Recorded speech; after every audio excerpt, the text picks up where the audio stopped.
അടിസ്ഥാനത്തിൽ രാജ്യത്താകമാനം BJP വളർന്നു പന്തലിച്ച ഒരു സാഹചര്യമാണ് നിലവിലുണ്ടായിക്കൊണ്ടിരിക്കുന്നത്. അതിൻ്റെ അടിസ്ഥാനത്തിൽ ഇനിയും നരേന്ദ്രമോദി നമ്മുടെ പാർട്ടിയുടെ കയ്യിൽ നിന്നും ഈ ഭരണം നല്ല ഇനി വരാൻ പോകുന്ന ഭരണവും പോകാൻ ഒരു സാധ്യതയില്ല.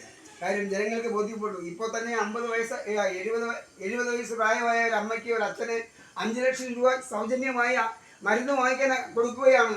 ആ 5 ലക്ഷം രൂപ മരുന്ന് വാങ്ങിക്കാൻ കൊടുക്കുന്നത് വാങ്ങിക്കണ്ട എന്ന് പറയുന്ന CPM-ന്റെ പ്രവർത്തകർ ഈ നാട്ടിലാകെ ബ്രാഞ്ച് സമ്മേളനത്തിൽ അവർ ചടഞ്ഞുകൂടിയിരുന്ന് അവിടെ പരിപ്പോടയിൽ നിന്ന് ചായയും കുടിച്ച് ഒരു ബീഡി അടിച്ച് പിരിച്ചു പോയിക്കൊണ്ടിരിക്കുകയാണ്. അവർക്കാർക്കും രാഷ്ട്രീയ നിലപാടുകൾ ഇല്ല. അങ്ങനെ രാഷ്ട്രീയ നിലപാടുകൾ ഇല്ലാത്ത ഒരു സമീപനം അവർ കൈകാര്യം ചെയ്യുമ്പോൾ ഭാരതീയ ജനതാ പാർട്ടി ജനങ്ങളുടെ രാഷ്ട്രീയമായും സാമൂഹികവും സാമ്പത്തികവുമായ നിലപാടുകളിൽ സംബന്ധിച്ച് ഒട്ടേറെ ആനുകൂല്യങ്ങൾ വാരി വിതറിക്കൊണ്ട് അവരെയെല്ലാം സഹായിച്ചുകൊണ്ട് അവരുടെ സാമ്പത്തിക സമഗ്രമായ വളർച്ചയ്ക്ക് ആവശ്യമായ സമീപനങ്ങൾ സ്വീകരിച്ചുകൊണ്ട് തീരുമാനങ്ങൾ എടുത്തുകൊണ്ട് രാജ്യത്തെ ജനങ്ങളെ ഒന്നിച്ചു നിർത്താനും ഒറ്റക്കെട്ടായി നിർത്തുവാനും ഇന്ത്യയെ വിഘടിച്ചു പോകാതിരിക്കുവാനും ഇന്ത്യയുടെ മാതൃരാജ്യത്തെ സംരക്ഷിക്കാനുമായിട്ടുള്ള നിലപാടുകൾ സ്വീകരിച്ചുകൊണ്ടാണ് നരേന്ദ്രമോദിയുടെ ഈ കഴിഞ്ഞ 5 വർഷക്കാലത്തെ അതിശക്തമായ ഭരണം പോയിക്കൊണ്ടിരിക്കുന്നത്.